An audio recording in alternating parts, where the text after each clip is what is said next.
Euh, Bonjour et bienvenue à ce séminaire en ligne de la prévention de la maltraitance envers les aînés de l'Ontario, qui se basera sur la promotion de la santé et la dignité des personnes aînées de race noire.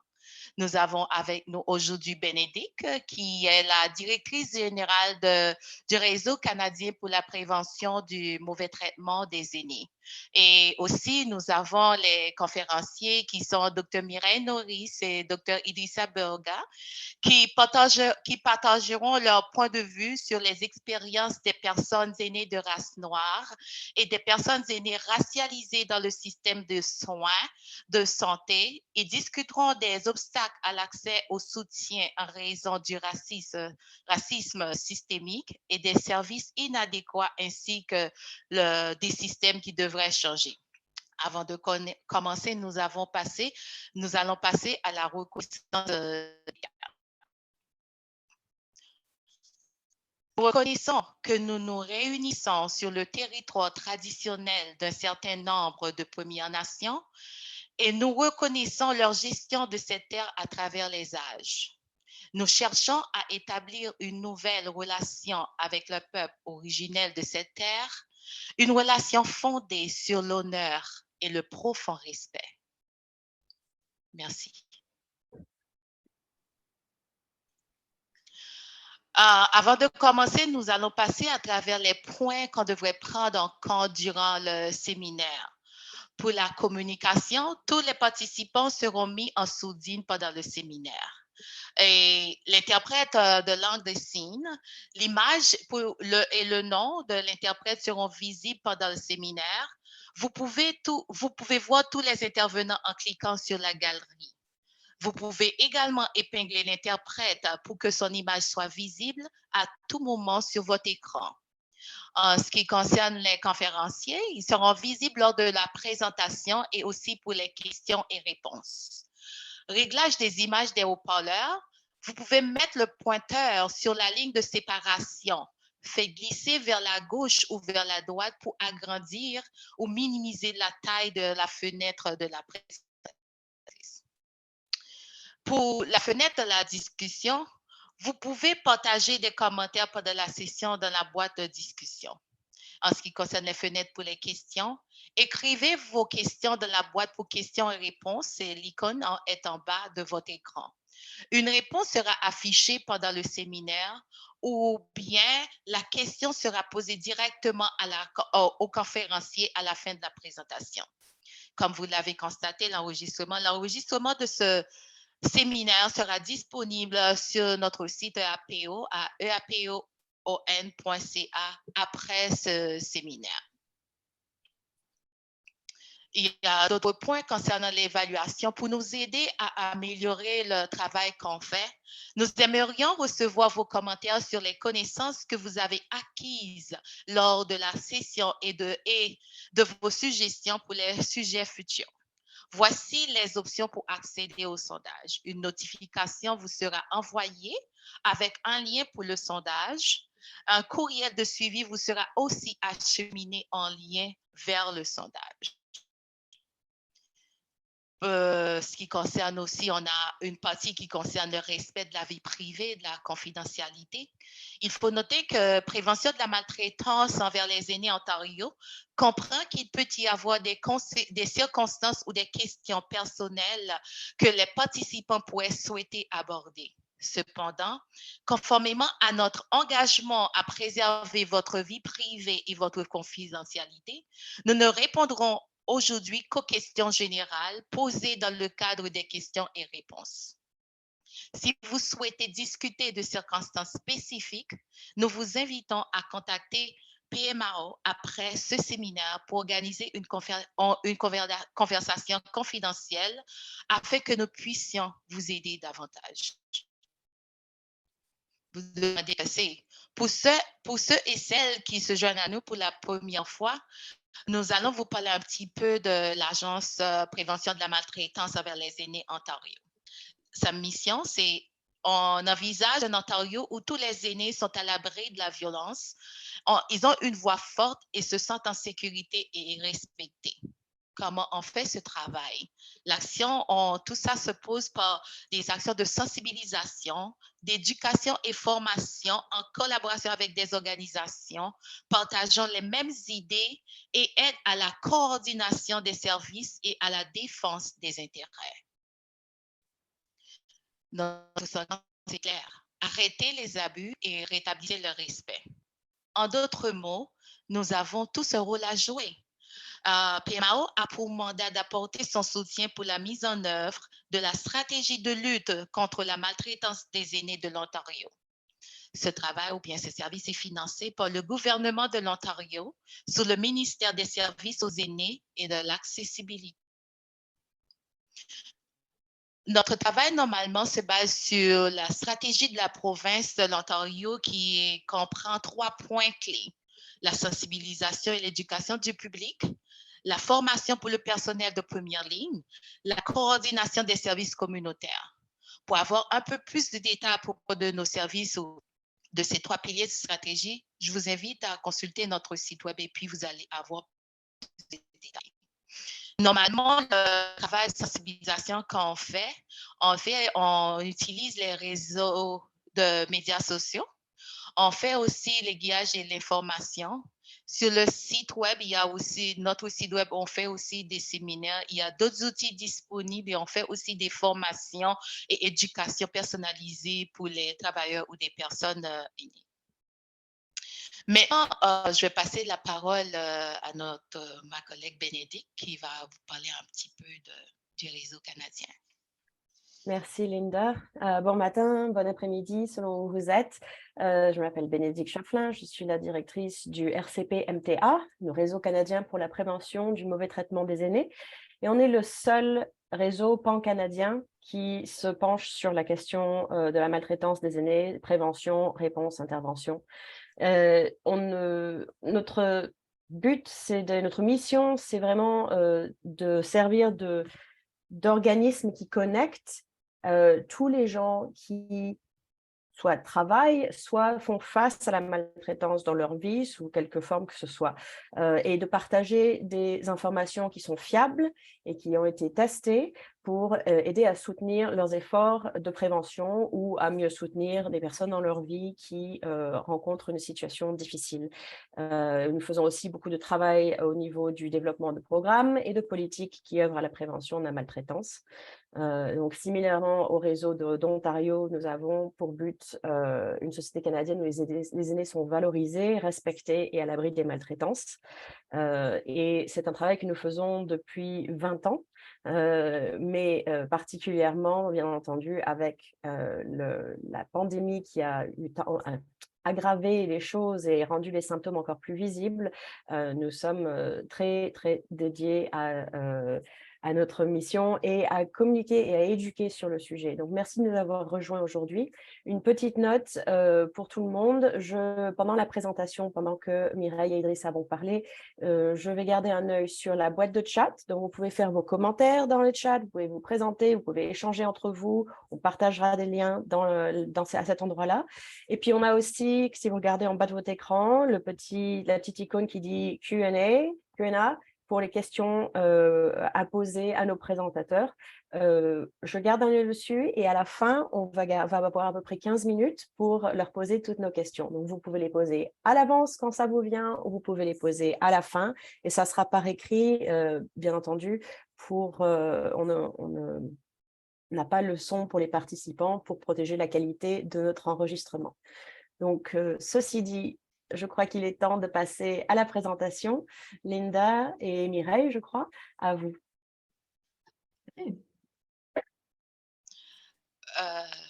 Oui, pour la présentation de nos conférenciers, on commence par le Dr Idrissa. Le Dr Idrissa est professeur adjoint à l'École des sciences infirmières, Faculté des sciences de la santé à l'Université d'Ottawa.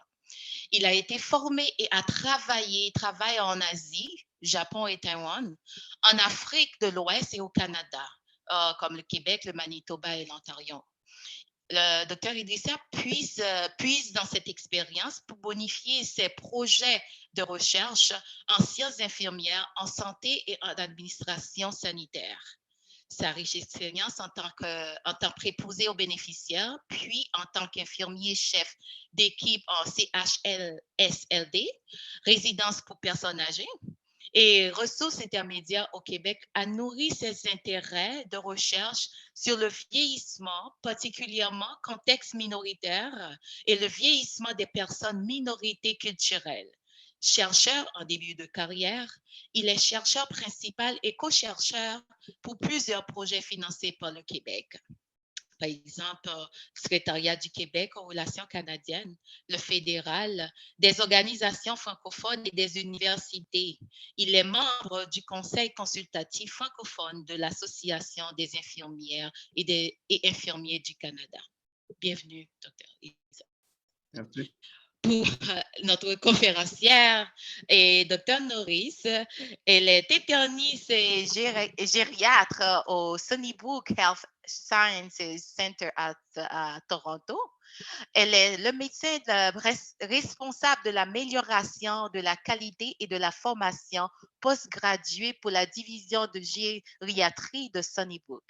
Elle est également professeure adjointe de médecine à l'Université de Toronto et directrice de l'éducation pour le programme de formation pour le personnel hospitalier de Sunnybrook qu'elle a créé et mis en œuvre à Sunnybrook en 2005.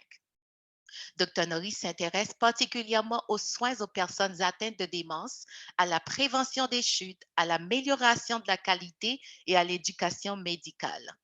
En tant qu'ancienne kinésithérapeute, elle s'intéresse au soulagement des syndromes douloureux, à l'optimisation du fonctionnement physique et à la prévention de la douleur chez les patients souffrant de comorbidités multiples.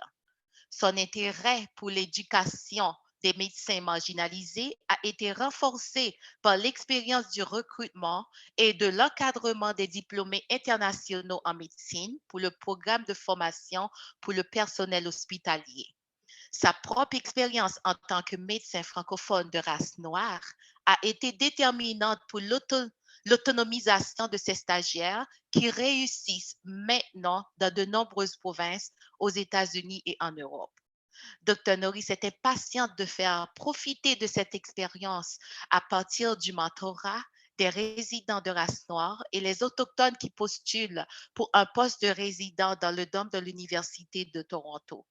Sa passion pour l'équité, l'inclusion et la diversité se reflète également dans sa participation au groupe de travail antiraciste du président de Sunnybrook et à d'autres initiatives d'équité à l'hôpital, à l'Université de Toronto et à l'École de médecine Temerty, ainsi que dans son engagement au service de la communauté noire à la clinique de vaccination contre la COVID du Centre de santé communautaire Taïbou et au Centre francophone de Toronto.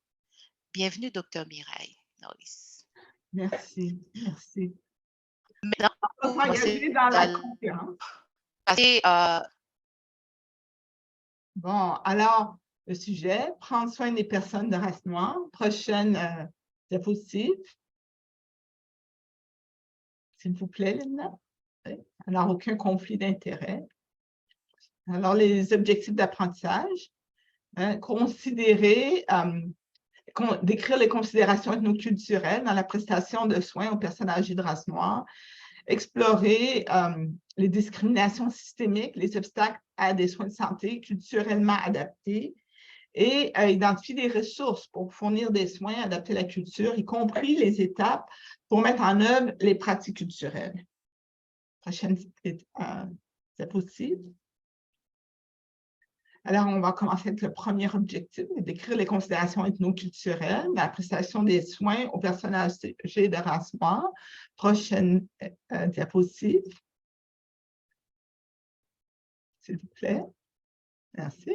Alors, les Canadiens de race noire aujourd'hui ont des origines et des expériences diverses. Il y a des immigrants des Caraïbes. Je suis née en Haïti. Il y a des immigrants d'Afrique. On a des réfugiés qui viennent de différents pays d'Afrique surtout. Il y a les descendants des premiers colons, comme en Nouvelle-Écosse, ou partout ailleurs au Canada, mais particulièrement. Et il y a les immigrants de deuxième et troisième génération. Alors, l'expérience est diverse. Prochaine diapositive. S'il vous plaît. Prochaine diapositive. Hein? Alors, malgré la diversité, il y a quand même des points en commun. Hein? Et puis, les points en commun sont une histoire reliée au trafic et à l'esclavagisme.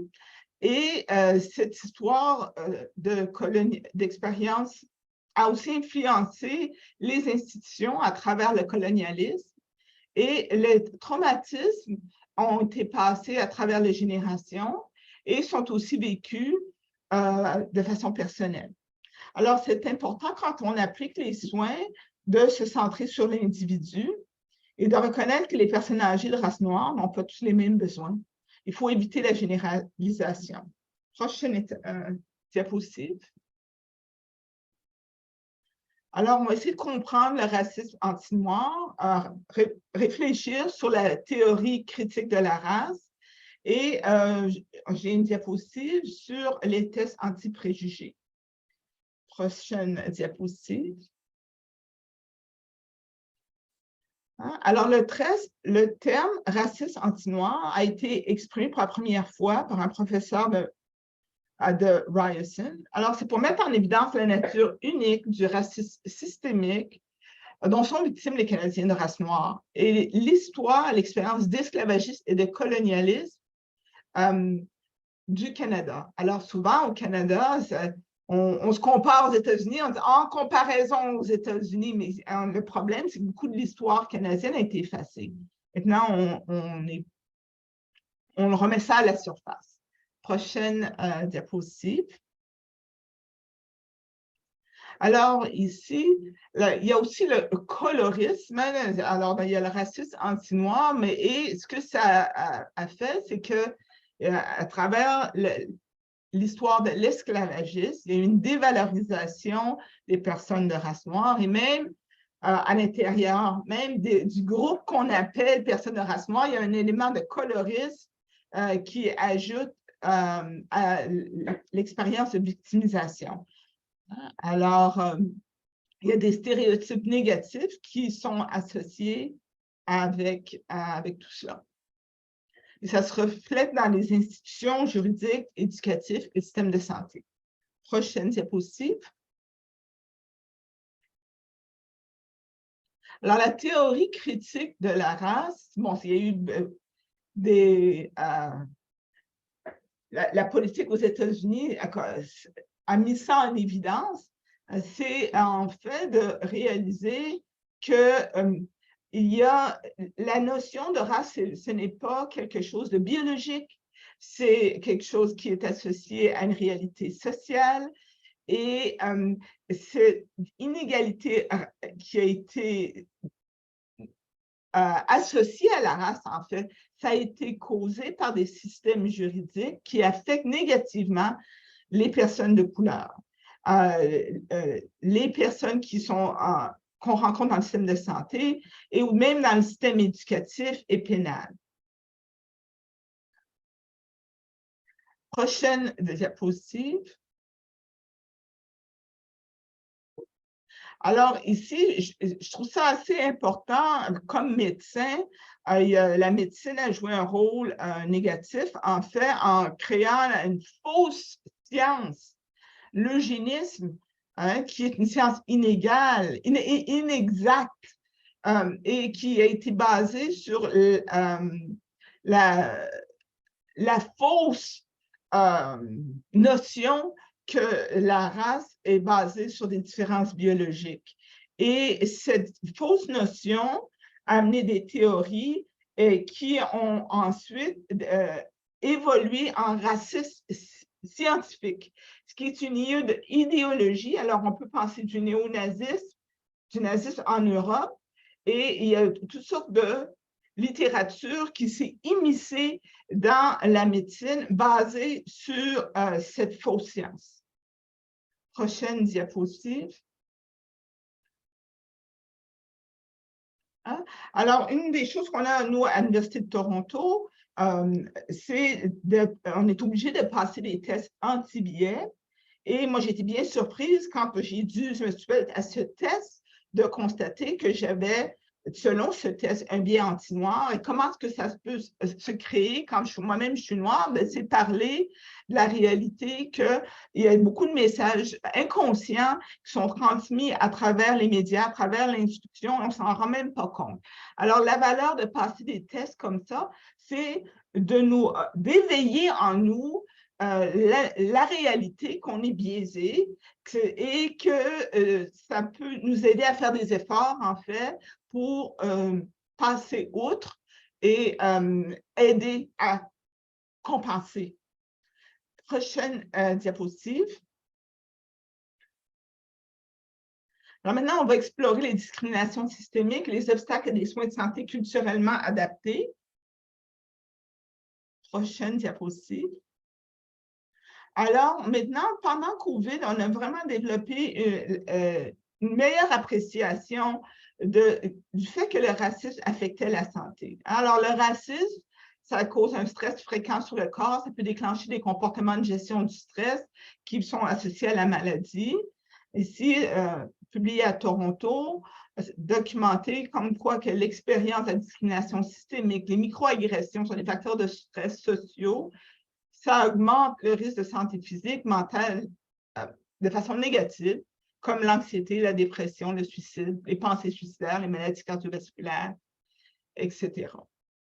On va voir dans la prochaine diapositive comment on a été plus sensible au fait que le racisme affectait les gens de façon négative dans le système de santé. Il y a eu ici, c'était en fait une émission qui a été présentée à Toronto. On va passer à la prochaine diapositive. Prochaine diapositive. Hein? Alors ça, c'était bien intéressant. Pendant la pandémie de COVID, on a vu dans le côté rouge où il y a une plus forte prévalence de gens racialisés, de race noire, où il y a une scolarité qui est moins élevée, où il y a un salaire médian qui est plus bas, où la plupart des gens travaillaient en première ligne, il y avait une plus forte prévalence de cas de COVID, plus de morbidité, plus de mortalité et moins de vaccination. Du côté en bleu, ce sont les quartiers mieux nantis, où il y a moins de représentation des gens de race noire, où le salaire moyen est plus élevé, et on a vu que les cas de COVID étaient plus bas. Alors, prochaine diapositive. Alors ici, on va passer sur 4 domaines où est-ce qu'on peut faire un effort quand on soigne les personnes âgées de race noire. Les différences au niveau des soins, en fait, de traitement de la démence, traitement de la dépression, traitement de la douleur et les traitements en fin de vie, les soins en fin de vie. Prochaine diapositive.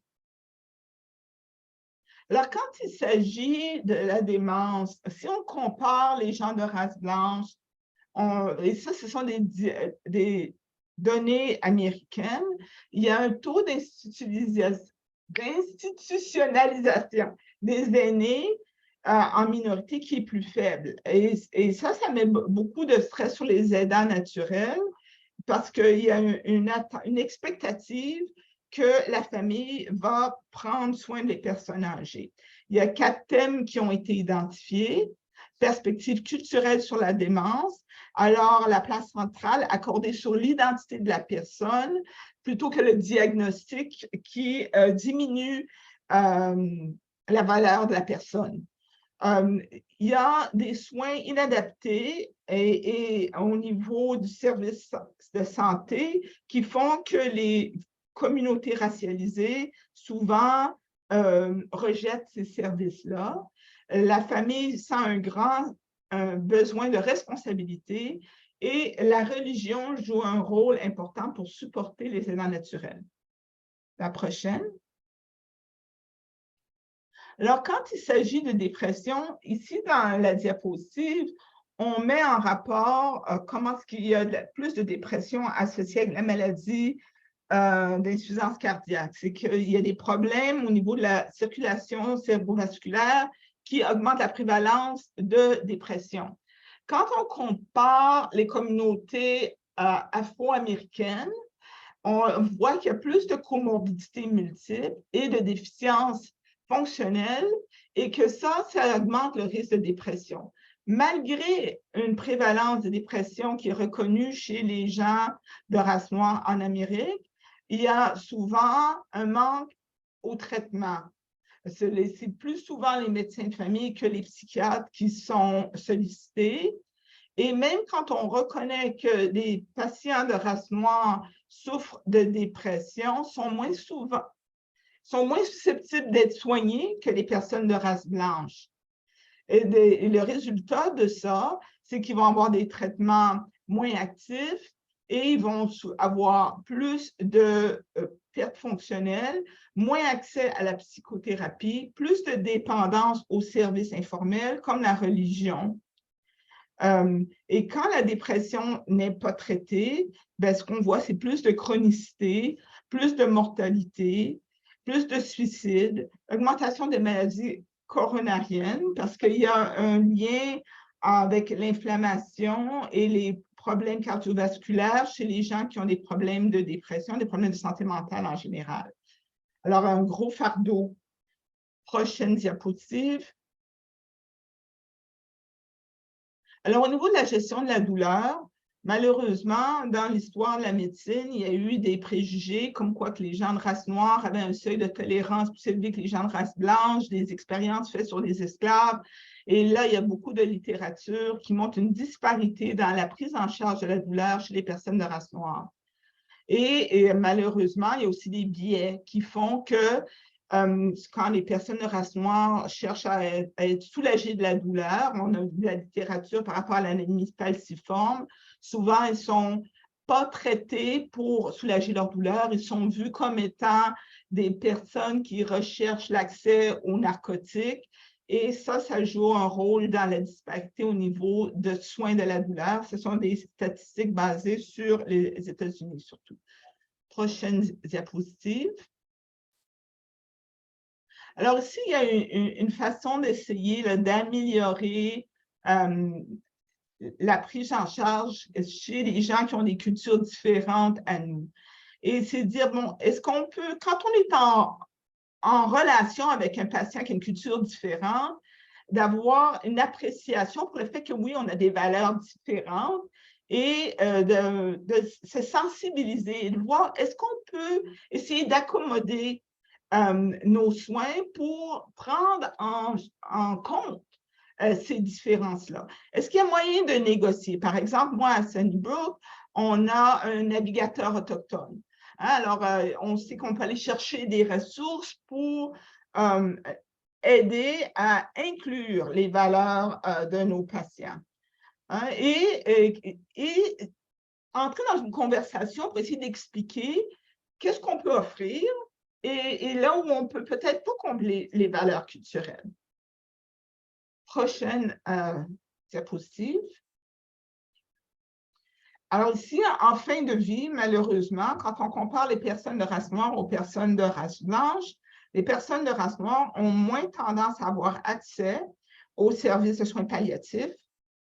Et cette méfiance vis-à-vis des soins en milieu hospitalier est souvent associée à une augmentation des ressources et de l'utilisation des soins intensifs en fin de vie chez les gens de race noire, les gens racialisés.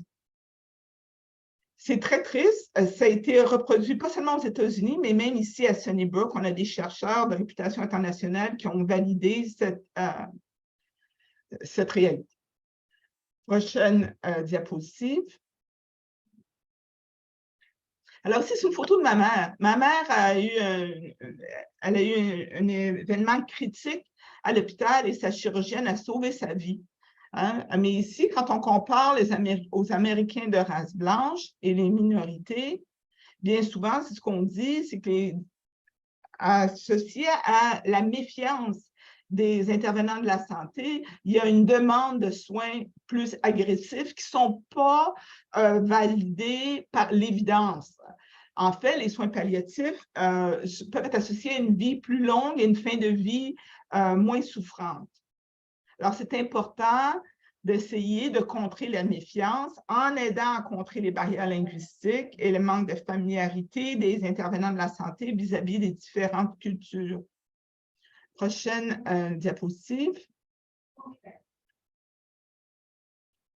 Hein? Alors, ici, on en a parlé déjà, la différence en fin de vie.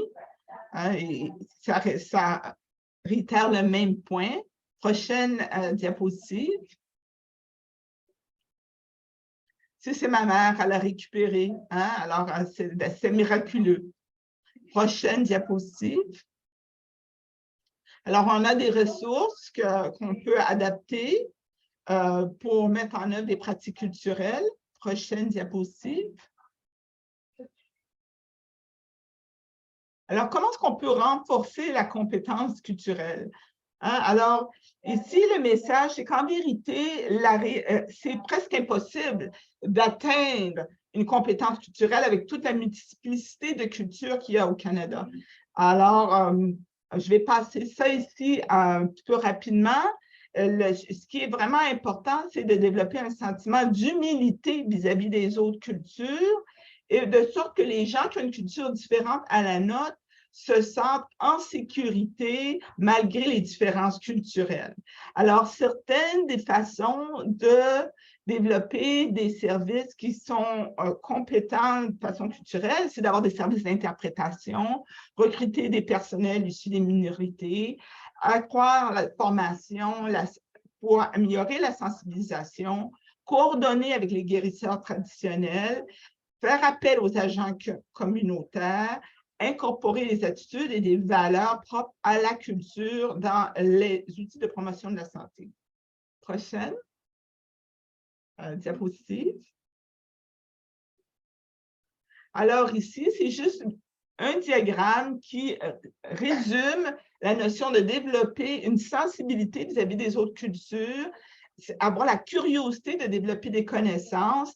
En favorisant les échanges entre les cultures, on peut développer plus d'habiletés. Prochaine diapositive. Alors, ici, c'est un mnémonique qui est basé en anglais, mais c'est pour répéter la même chose. En fait, sensibilisation pour aider à développer des compétences, des connaissances, favoriser les rencontres, développer un désir vis-à-vis des autres cultures. Prochaine diapositive. Hein?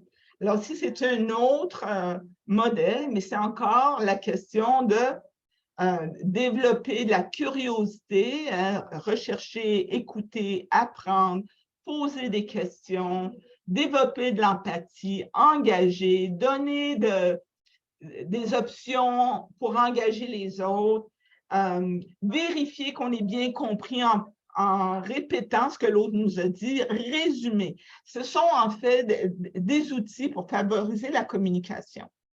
Prochaine diapositive.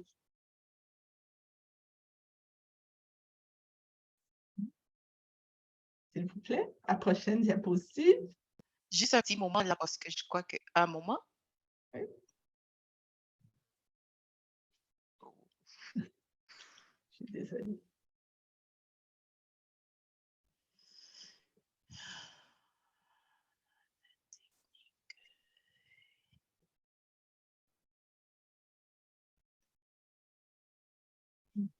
Je vais demander à Bénédicte si elle peut prendre le contrôle parce que j'ai un problème. Je pense que je suis pas mal rendue à la fin de ma présentation et puis je vois qu'il est déjà 35. Alors, je serais aussi heureuse de passer la parole à mon collègue pour qu'il puisse discuter de l'isolement social des personnes âgées. Hein? Bien, merci Dr. Norris, merci à l'organisation. Je vais essayer du mieux que je peux de rattraper le temps que On a investi en introduction. Moi, mon propos va être articulé autour de l'isolement social des personnes âgées francophones au moment de la COVID. Je pense que la COVID est passée là. C'est un projet qui a été financé à hauteur de $150 000 par les IRC. Et principalement, c'est pour vous faire le focus sur les résultats empiriques qu'on a obtenus.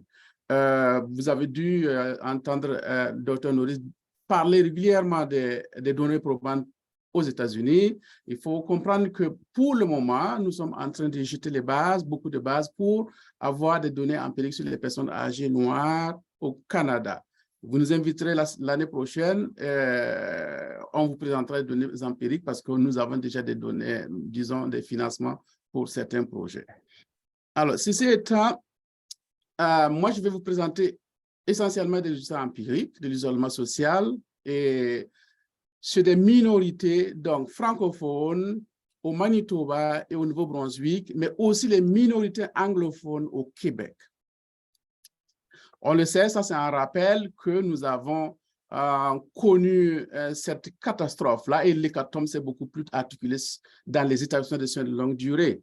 Malheureusement, le Canada a été le dernier de la classe en termes de mortalité, ou en tout cas au cours de la première vague, avec autour de 81% versus 42% pour l'ensemble des pays de l'OCDE. C'est vrai qu'on ne connaissait pas très bien la maladie, on cafouillait beaucoup, etc., etc. Et ça a dû entraîner cela. On a eu beaucoup de publications, une belle brochette, une dizaine au moins par rapport à ces projets-là. Quelques aspects théoriques de l'isolement social et de la solitude. La solitude, c'est la dimension subjective, le fait d'avoir des relations pauvres ou d'avoir très peu ou pas de contact. Et quant à l'isolement social, c'est le pendant objectif, c'est l'absence ou la présence d'un petit nombre de liens avec un lien significatif. Il y a plusieurs types de solitude.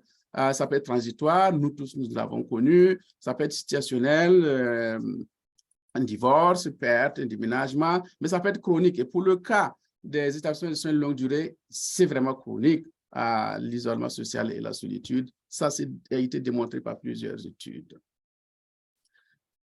L'isolement social, pour un peu de l'histoire par rapport à la recherche, date de plus de 80 ans. Actuellement, on l'étudie en sciences infirmières, en médecine, chez les travailleurs sociaux, etc., etc. Mais c'est une discipline qui est assez vieille aussi, qui a gagné un peu de terrain dans toutes les disciplines, des sciences pures aux sciences molles, comme on le dit entre autres.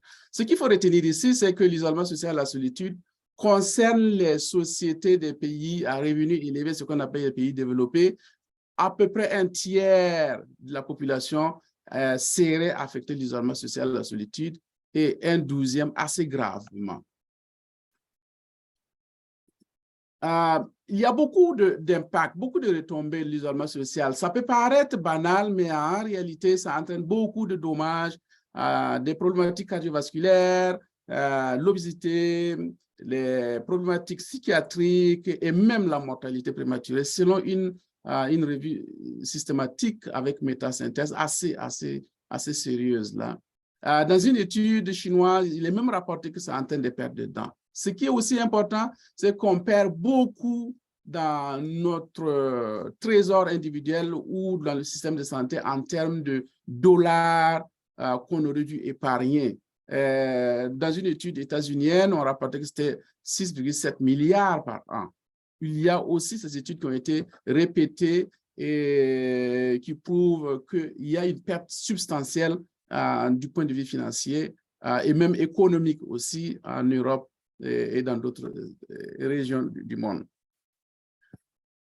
Alors, on le sait, au Canada, malheureusement, notre sous-secteur des établissements de soins de longue durée, donc les soins de longue durée, c'est véritablement pauvrement financé.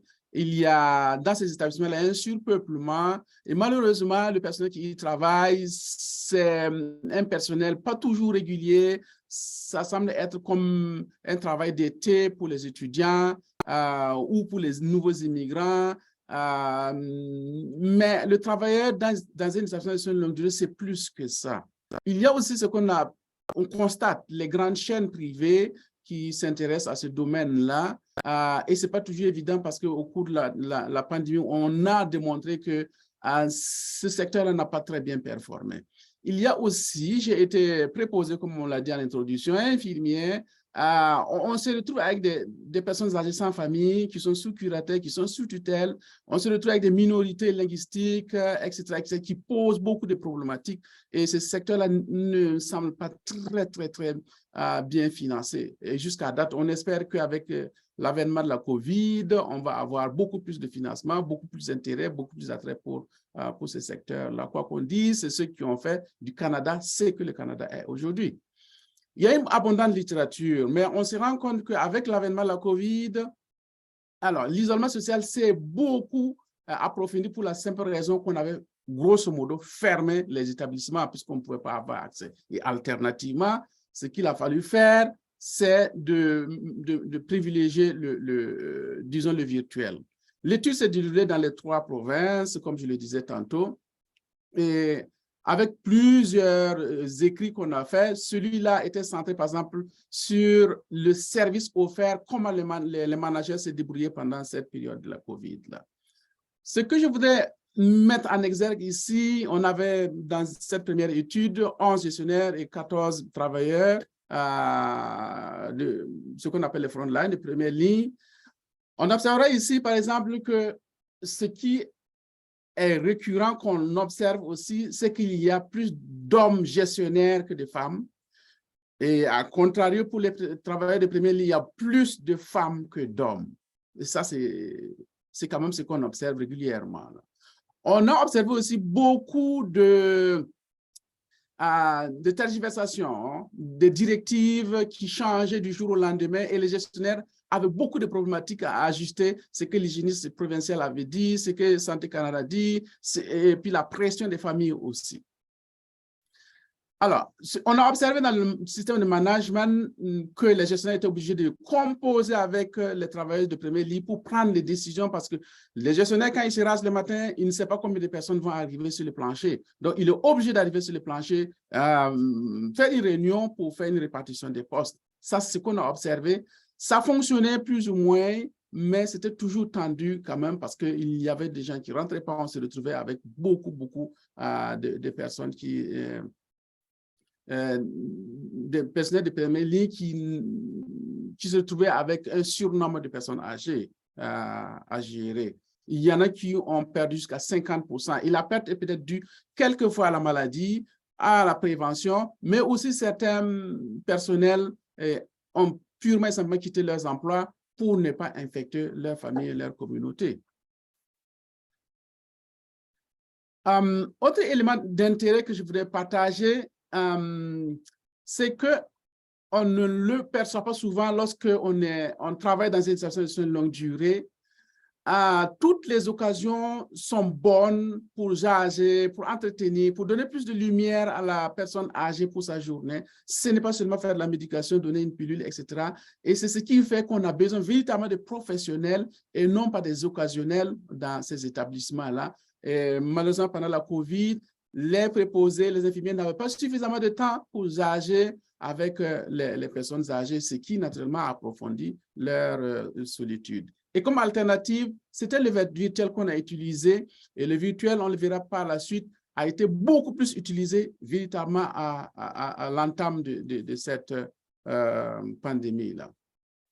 Un deuxième article que nous avons fait centré sur les familles, on s'est rendu compte que beaucoup ont utilisé au départ, vraiment, lorsque la COVID a commencé, qu'on a commencé à fermer les portes des établissements, ils ne pouvaient pas voir leurs personnes bien-aimées, malheureusement, qui ont toujours besoin d'eux, donc ils étaient obligés de passer au virtuel. Ce qui est important de savoir ici, c'est que les familles ont été plus proactives que les établissements en se connectant à Facebook, à Skype, etc., pour joindre les personnes âgées. Et on remarquera qu'effectivement, avec le diagramme en bas, que très peu étaient experts dans l'utilisation de ces technologies-là.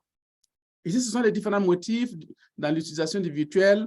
C'était beaucoup plus pour prendre des informations de l'évolution de la condition de la personne âgée, mais aussi quelquefois pour savoir qu'est-ce que la personne avait besoin en termes de linge, etc., etc. On s'est rendu aussi compte dans la demande de la fréquence d'utilisation de ce virtuel-là pour être rentré en contact avec les personnes âgées, qu'au moins les familles prenaient des nouvelles de leurs personnes âgées au moins une fois, et certaines 3 fois par semaine. Ensuite, une étude qualitative qu'on a essayé de mettre en exergue pour voir c'était quoi les expériences même des aînés par rapport à l'isolement social. Trois résultats importants que je voulais partager ici, c'est qu'on se rend compte qu'il y a beaucoup plus de femmes filles, qui véritablement se déplacent dans les stations de soins de longue durée. Moi, j'ai travaillé dedans et effectivement, c'est pratiquement la même chose. Peu d'hommes se déplacent pour voir les personnes âgées. Deuxième résultat important, c'est que la statistique ne permet pas de distinguer, mais on verra ici, par exemple, que l'année d'arrivée dans l'établissement a varié beaucoup. Ceux qui sont arrivés en 2021, par exemple, c'est celles-là qui avaient échappé à la COVID parce qu'ils étaient à la maison et ils sont arrivés après la première vague qui fut la plus mortelle. En 2020, il y en avait moins parce que beaucoup de personnes âgées dans les stations où nous avons couvert étaient décédées. Et ceux qui étaient là avant, c'était véritablement des rescapés qui est beaucoup plus du Nouveau-Brunswick. Autre élément important que je peux peut-être partager, c'est que la dernière visite, comme on le peut l'observer ici, c'était au moins 24 heures avant pour la majorité des cas. En termes de portrait, il faut reconnaître que les familles ont dû pousser parce que avec la bureaucratie, beaucoup de choses, même pour ouvrir, par exemple, permettre l'accès aux établissements de soins de longue durée, composer, prendre les décisions, les familles n'avaient pas toujours été invitées. Et du coup, c'était comme des décisions prises par l'établissement en fonction peut-être de ce que Santé publique avait donné comme recommandation. Ici, c'est le protocole de l'isolement. Comme je l'ai dit, la majorité ont connu leur isolement s'augmenter pendant cette phase-là. Alors, naturellement, pendant cette phase, tout ce qui était bingo, rassemblement et tout ce qui était activité sociale était suspendu ou même banni. Alors, pour supporter les résultats empiriques, qu'est-ce que j'ai fait? J'ai conduit des revues de connaissances, un scoping review et une revue de la portée et une revue systématique pour supporter les résultats empiriques, pour voir à travers le monde qu'est-ce qui a été institué comme pratique, meilleure pratique probante. Alors, je vous passe ce détail. Grosso modo, 4 catégories. En plus donc de ce qu'on a appelé la législation, naturellement, il faut une législation qui encadre l'utilisation de certaines pratiques. Alors, la législation sur, par exemple, l'utilisation de la vidéo, on l'a remarqué en Allemagne et bien dans bien d'autres pays. Deuxième catégorie de résultats, c'est ce qu'on appelle le pseudo-contact, le fait d'arriver dans l'établissement, on ne peut pas y entrer, mais on peut au moins voir sa mère, son père à travers le balcon ou à travers une barrière. Deuxième résultat important qui a été mis en pratique dans ces établissements-là, c'est la possibilité qui avait été donnée aux familles d'arriver physiquement, de voir physiquement leur bien-aimé, mais de ne pas pouvoir être en contact direct et observer une distance sociale. On pouvait marcher avec la personne âgée, mais toujours respecter la distance sociale.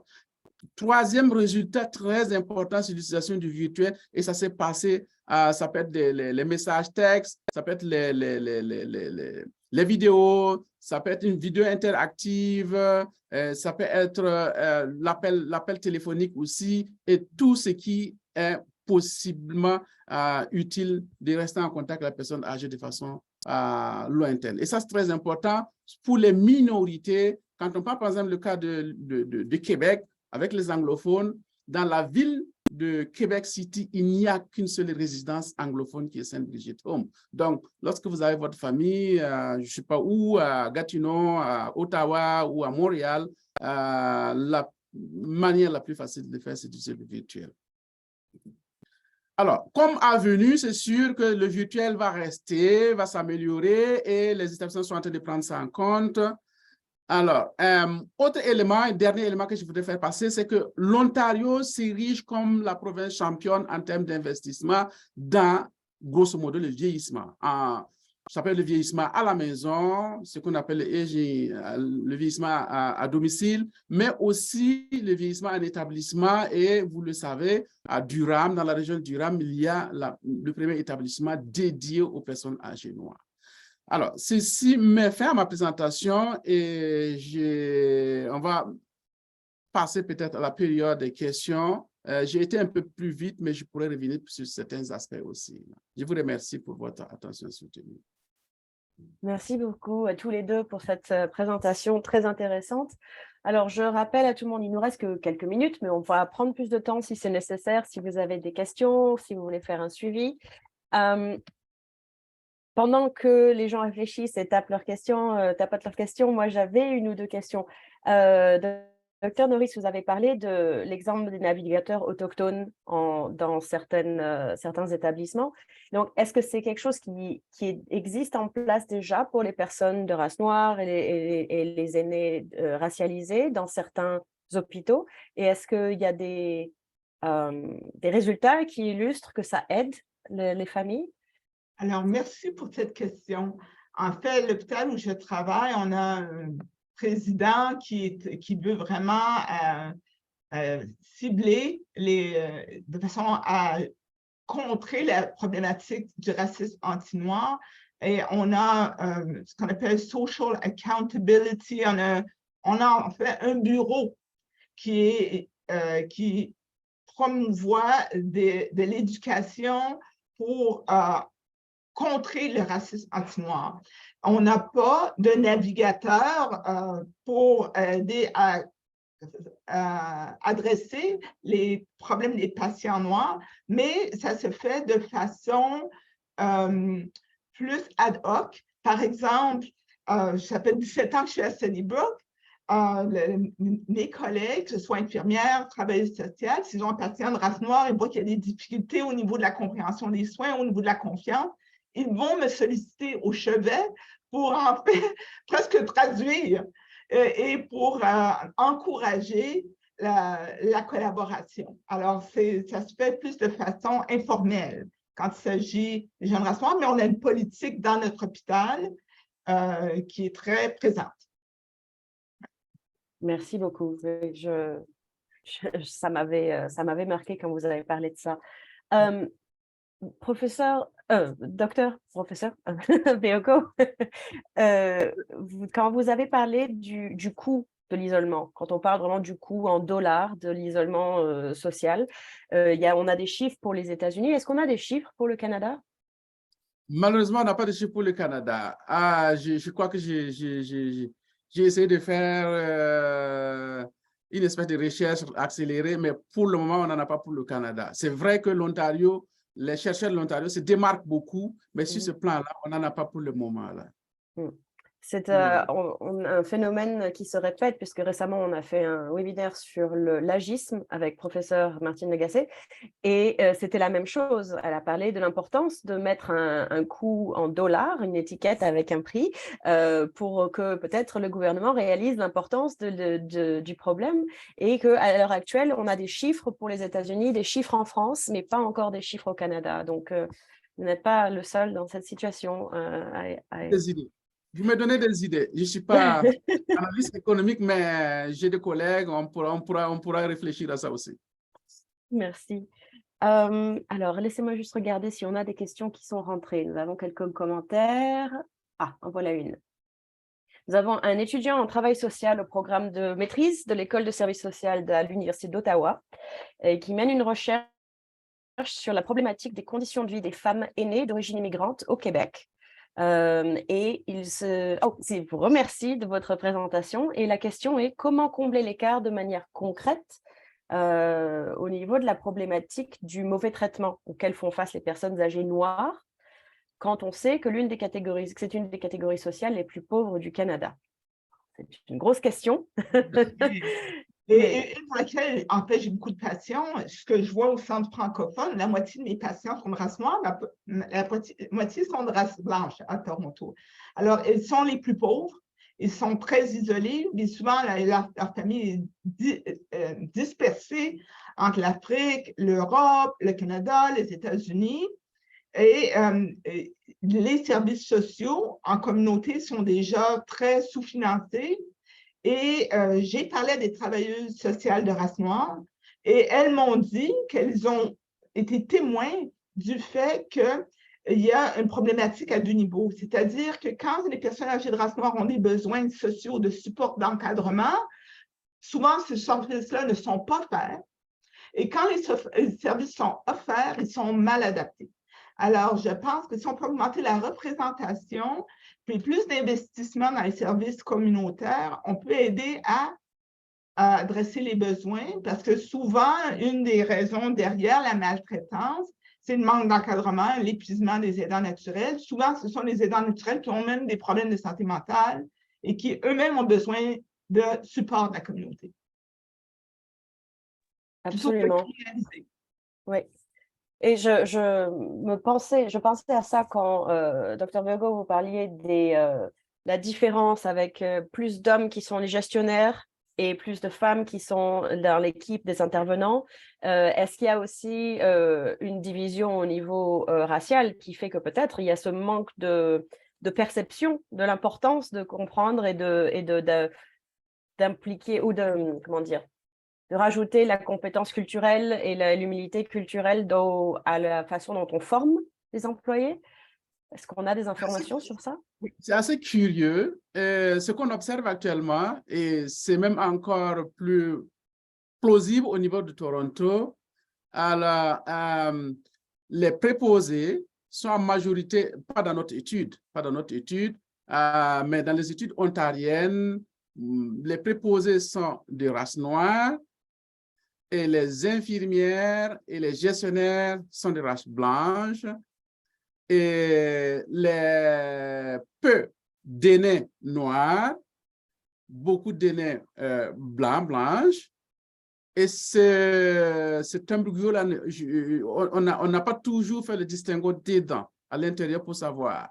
Mais bref, alors, pour le cas de notre étude au niveau du Québec, c'est difficile à dire pour la simple raison que ce ne sont pas des aspects que nous avons essayé d'investiguer. Et mieux encore, moi, dans ma pratique à Québec City, je n'ai vu que 3-4 noirs dans les établissements, alors que Dieu seul sait que j'ai fait le public, j'ai fait le privé conventionnel, j'ai fait ce qu'on appelle les RPA, les résidents aux personnes âgées, ce sont des petits établissements privés, et j'ai fait les RI, qui est ce qu'on appelle les ressources intermédiaires, où on se joue 2 semaines, 3 semaines. Ce que je veux dire, c'est que vous ne trouverez pas beaucoup d'aînés noirs, parce qu'ils ne veulent pas aller dans les établissements. Pourquoi ils ne veulent pas aller? Il y a des hypothèses qu'on va essayer de creuser, mais on sait d'emblée que si moi je suis musulman et que je vais dans un établissement, je ne peux pas faire mes 5 prières. Rien n'est configuré dans ce sens. Si je suis bouddhiste, ce n'est pas évident qu'on me permette de faire ceci ou cela.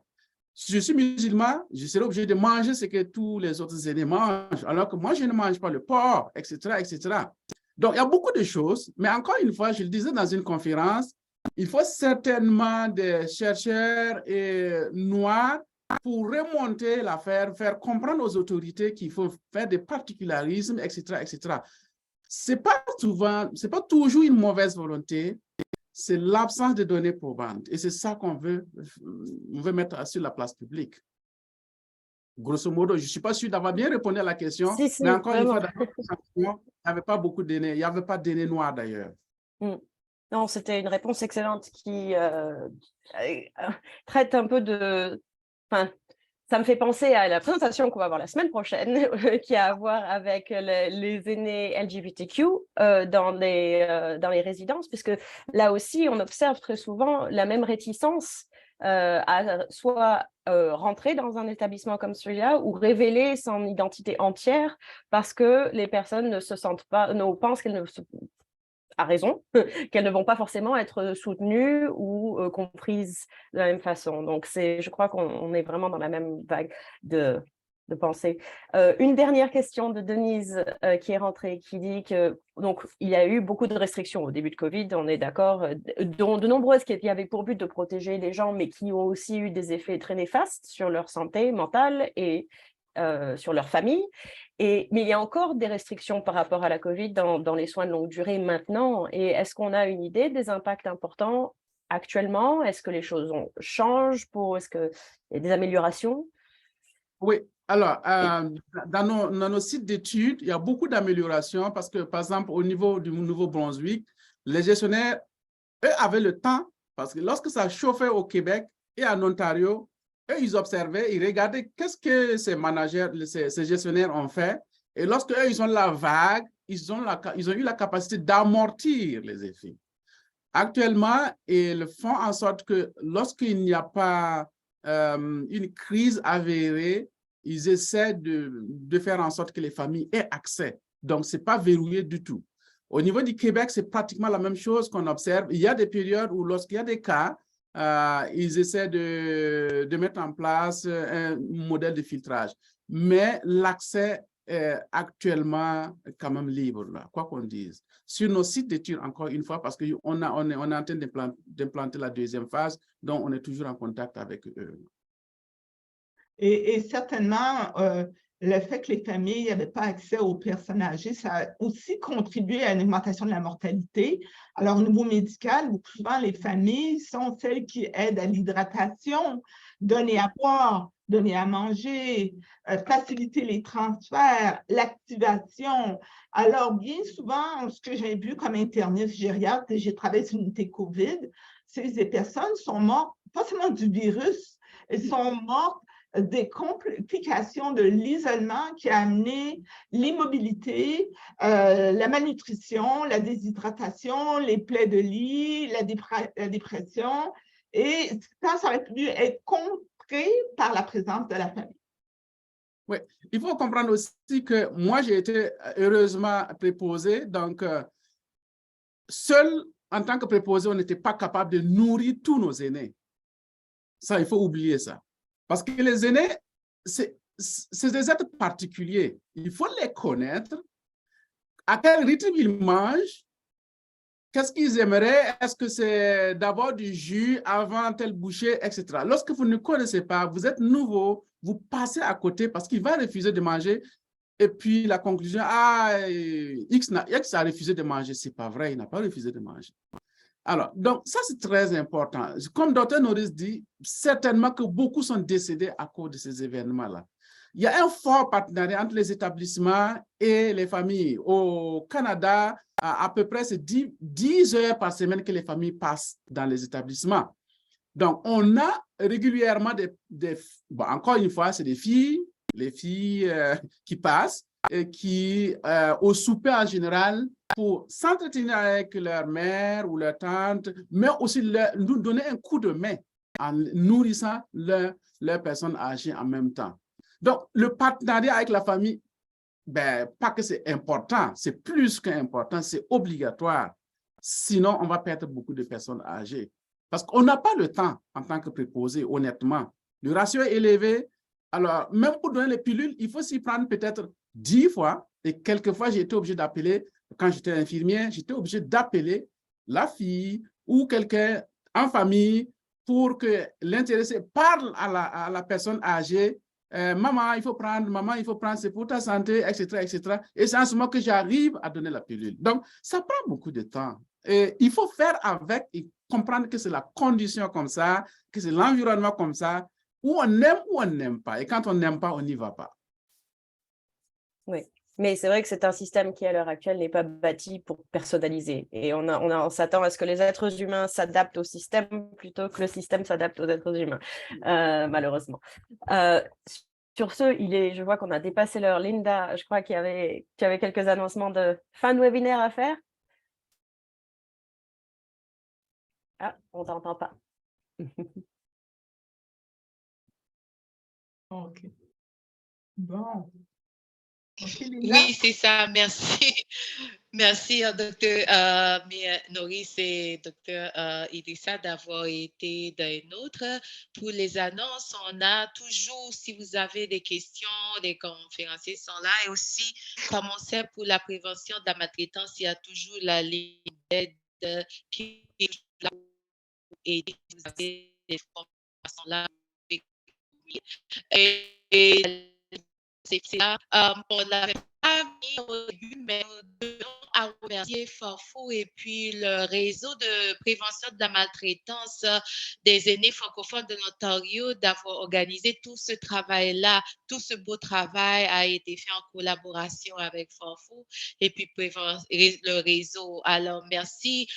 Comme vous savez, nous sommes en train de travailler et Farfou et réseau ensemble pour mettre sur pied, pour donner un petit peu plus comment on peut dire, j'arrête au réseau. Et si nous invitons les gens de la communauté, les francophones, à prendre part, à participer, à donner. La première assemblée générale a été faite le 8 novembre 2022, mais c'est là, les membres continuent à travailler. Les partenaires sont des fédérations des aînés retraites francophones de l'Ontario.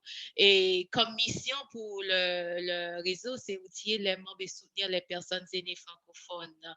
L'objectif, c'est être reconnu comme leader francophone à travers la province pour l'éducation, la sensibilisation et le développement des stratégies pour prévenir la maltraitance. Et si vous voulez avoir un petit peu plus d'informations, nous vous invitons à vous rendre sur le site de la FARFO et qui a une section pour le réseau de maltraitance. Et nos prochains séminaires en ligne, nous avons, comme Bénédicte vient de le dire, le 22, c'est le GCE pour prévenir et contrer la maltraitance envers les personnes LGBT en résidence. Et aussi, nous avons la méthode Montessori qui est avec, on va parler un petit peu plus avec le responsable là-bas concernant des moyens puissants et innovateurs pour changer des vies. Ce sont des séminaires vraiment intéressants, toujours dans le cadre de prévention de la maltraitance. Et nous avons aussi l'autre séminaire qui est le nouveau crédit d'impôt sur le revenu particulier de l'Ontario. On sait que ça va arriver, c'est la saison. Alors, nous vous invitons à prendre part aussi à ce séminaire. Et comme on l'avait dit au début, il nous ferait plaisir d'avoir de vos nouvelles. Veuillez prendre quelques minutes pour remplir le sondage. Vos commentaires comptent beaucoup pour nous et va nous aider dans le travail. Et pour contacter les conférenciers, nous avons Dr. Idrissa Bego, c'est à l'Université d'Ottawa, et Dr. Maurice, elle vient de mettre ses coordonnées dans le chat. Merci. OK, moi, c'est toujours Linda avec APO. C'est comment vous pouvez me faire des informations. Et aussi, il y a Bénédicte que vous pouvez aussi contacter si vous avez des suggestions d'informations aussi à transmettre.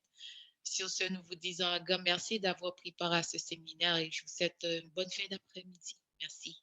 Bon après-midi. Merci à tous et toutes. Merci.